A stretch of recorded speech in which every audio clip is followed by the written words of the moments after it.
नमस्कार. आज मी हिंदी साहित्यामधील एक फार महत्त्वाची कादंबरी आहे. तमस भीष्म साहनी यांनी ती लिहिलेली आहे आणि या कादंबरीचा जो मराठी अनुवाद आहे तर तो मी वाचला आहे. मूळ कादंबरी ही 1974 साली ती प्रकाशित झालेली आहे आणि तिला साहित्य अकादमीचा मानाचा पुरस्कार देखील मिळालेला आहे.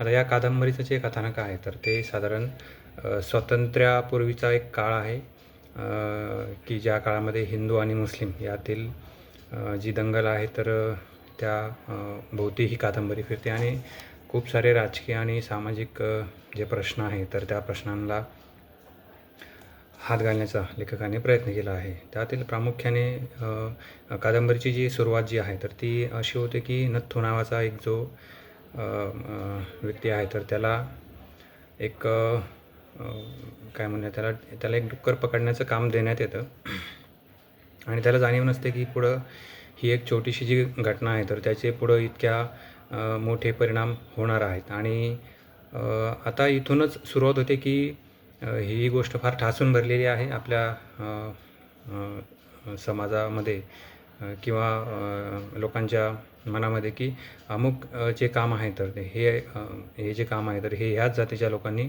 करावं किंवा ते त्यांच्यासाठीच ते आहे. ही जी मानसिकता आहे तर ती नक्कीच बदलण्याची गरज आहे. आता ही दंगल जेव्हा होत असते तर ती दंगल थांबवण्यासाठी दोन्ही बाजूकडचे काही लोक जे आहेत तर ते प्रयत्न करतात की ही दंगल होऊ नये किंवा तिचं जास्त मोठ्या प्रमाणात तिचं व्यापक प्रमाणात ती होऊ नये. आणि कट्टरतावादी जी लोकं आहे काय म्हणूया फंडामेंटलिस्ट तर ती मात्र जास्तीत जास्त मोठ्या प्रमाणात ही दंगल कशी घडून येईल यासाठी त्यांचा प्रयत्न चालू असतो.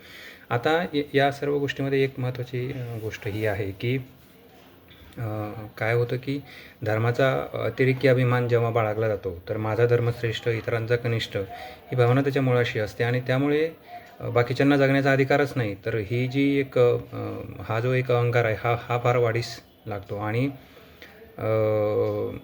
एका धर्माचा व्यक्ती दुसऱ्या धर्मातील व्यक्तीचा जेव्हा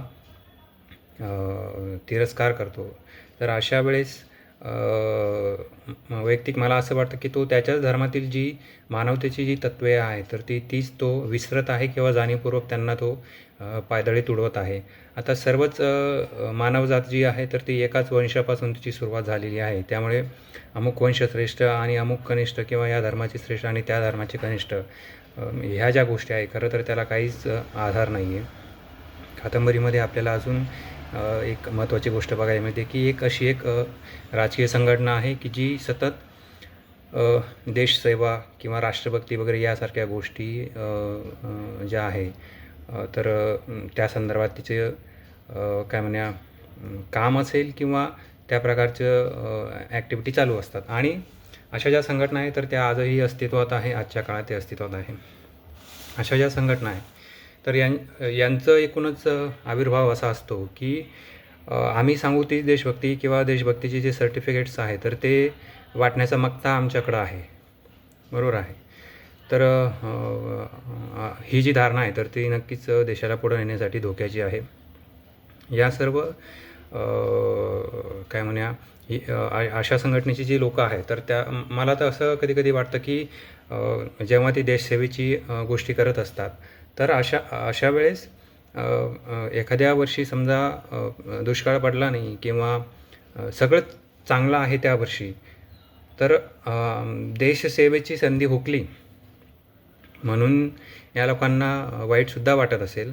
म्हणजे यांना देशसेवा करता यावी म्हणून काहीतरी आपत्ती यावी हे अशी काही मनोकामना त्यांच्या मनामध्ये आहे का काय असंही कधी मला वाटायला लागतं. असो, पुढची गोष्ट अशी आहे की एकूणच कादंबरीमध्ये आपल्याला बघायला मिळतं की दोन म्हणजे शीख आहे, मुस्लिम आहे आणि हिंदू आहे.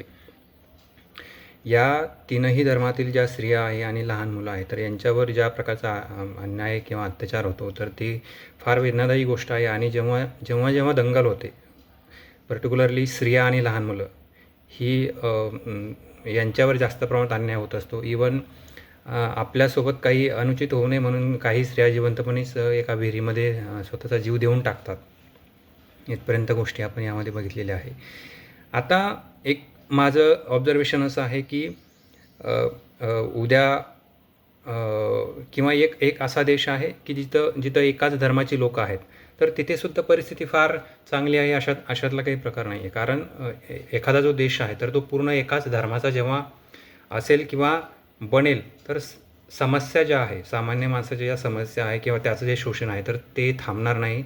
आपण रशिया आणि युक्रेन हे हे उदाहरण जर बघितलं तर दोन्ही देशामध्ये मेजॉरिटी ही ख्रिश्चन लोकांची आहे. पण तेच एकमेकांना मारत आहे. किंवा मिडल ईस्ट जे आहे, अरब ज्या कंट्रीज आहेत तर त्यांच्यामध्ये सुद्धा तणावाची परिस्थिती आहेच.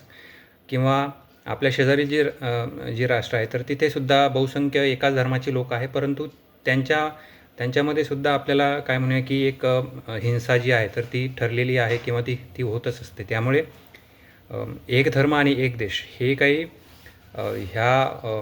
काय म्हणूया ह्या समस्येचं मूळ नाही. त्याचं जे मूळ आहे तर ते आपण किती इतरांना मानवतेच्या दृष्टिकोनातून वागवतो तर यामध्ये आहे. मला असं वाटतं की ही जी कादंबरी आहे तर ती नक्कीच आपण सर्वांनी वाचावी. थँक्यू.